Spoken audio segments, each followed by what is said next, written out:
লোভী সাপ। সে অনেক দিন আগের কথা। এক জঙ্গলে মস্ত বড় এক গাছের নিচে বাস করত এক বিশাল অজগর সাপ। সাপ ছিল খুবই অলস, আর তার মাথায় সব সময় দুষ্ট বুদ্ধি ঘুর ঘুর করত। আজ 3 দিন না খেয়ে আছি, কোথাও যেতেও ইচ্ছে করছে না। কিছু যে শিকার করে খাবো তাও ভালো লাগছে না। আচ্ছা, আমার মাথায় তো অনেক বুদ্ধি, আমি তো বুদ্ধির জোরে অনেক কিছু করতে পারি। যেমন ভাবা তেমন কাজ। সাপ হাঁটতে হাঁটতে চলে গেল বনের ভেতর।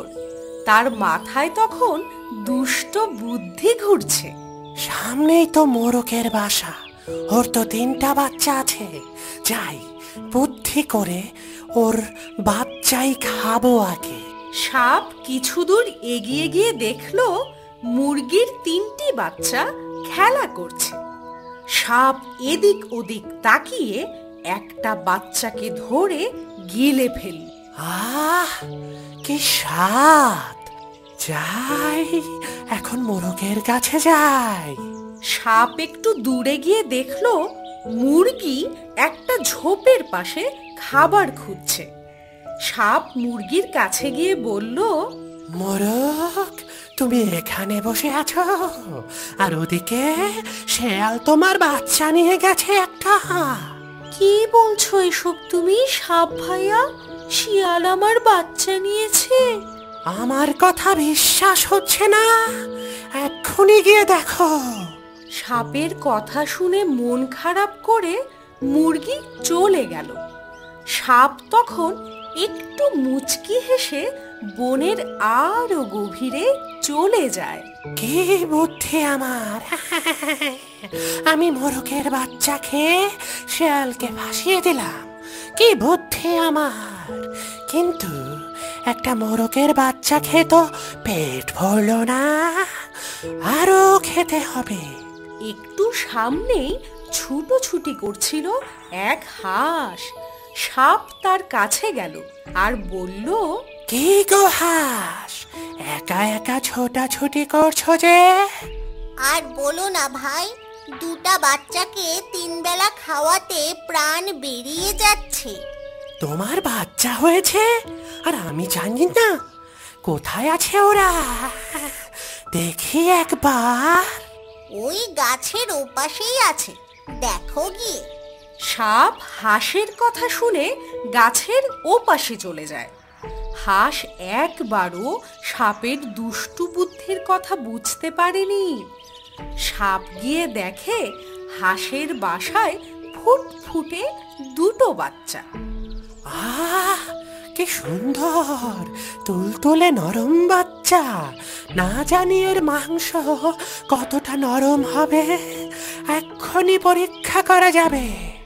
বলতে না বলতেই সাপ হাঁসের 2টো বাচ্চাকেই গিলে ফেলল আর ছুটতে ছুটতে হাঁসের কাছে গেল। হাঁস, হাঁস, সর্বনাশ হয়ে গেছে, সব শেষ হয়ে গেছে। তুমি এমন করছো কেন? কি হয়েছে? আমার বাচ্চারা সব ঠিক আছে তো? তোমার বাচ্চাদের তো দেখলাম না, একজনও বাসায় নেই। কি বলছো এসব তুমি? আমি ঠিকই বলছি। আর আমি গিয়ে দেখলাম একটা শেয়াল বাসার দিকে ছুটে যাচ্ছে। তার মানে শেষ পর্যন্ত শিয়াল আমার বাচ্চাদের খেয়ে ফেললো? ওই শেয়াল খুবই চালাক, তুমি এর প্রতিশোধ নাও, না হলে কোনদিন ও তোমাকেও খেয়ে ফেলবে। এই বলে সাপ চলে যায় আর হাঁস বসে বসে কাঁদতে থাকে আর বলতে থাকে, এখন আমি কি করব?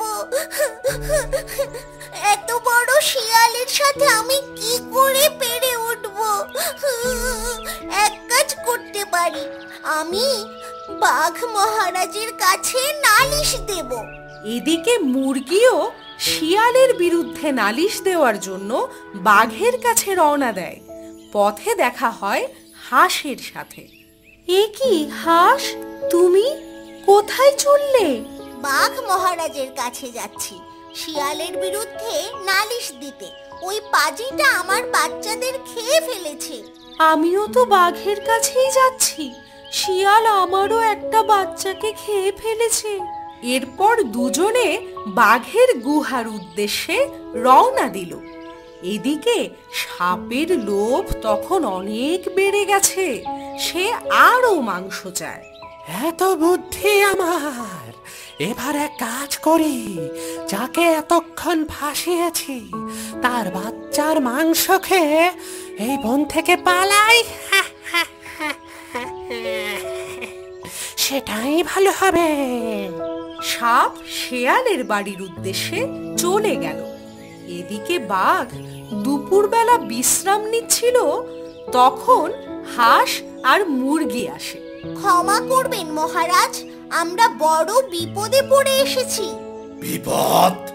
এই বনে বিপদ? বলো, তোমাদের কি হয়েছে?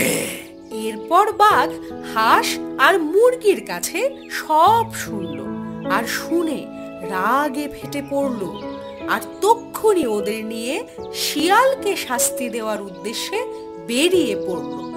আজ এই শেয়ালকে সঠিক শিক্ষা দেব। চলো তোমরা, তোমরা চলো আমার সাথে। এদিকে সাপ তখন শিয়ালের গুহায় ঢুকেছে। শিয়াল তখন বাসায় নেই, শুধু তার দুটো বাচ্চা আছে। সাপ ঢোকার সঙ্গে সঙ্গে বাঘ হাঁস আর মুরগিকে নিয়ে চলে এলো, আর লুকিয়ে লুকিয়ে সাপের কথা শুনতে লাগলো। আজ বুদ্ধি বলে বেশ খানা পিনা হলো। প্রথমে হাঁস আর মোরগের বাচ্চা, আহ কি স্বাদ! এবার শিয়ালের বাচ্চা খেয়ে এই বন ছেড়ে পালাবো। সাপের কথা শুনে বাঘ রাগে ফেটে পড়ল, আর হুংকার দিয়ে সাপের সামনে এসে পড়ল। সাপ তখন ভয়ে গুটিয়ে গেল। তবে রে পাজি সাপ, এই ছিল তোর মনে? তুই নিজে বাচ্চা খেয়ে শেয়ালকে ভাসিয়েছিস।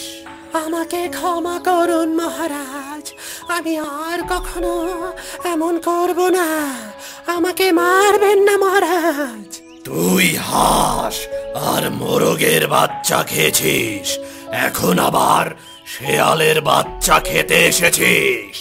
তোর কোনো ক্ষমা নেই।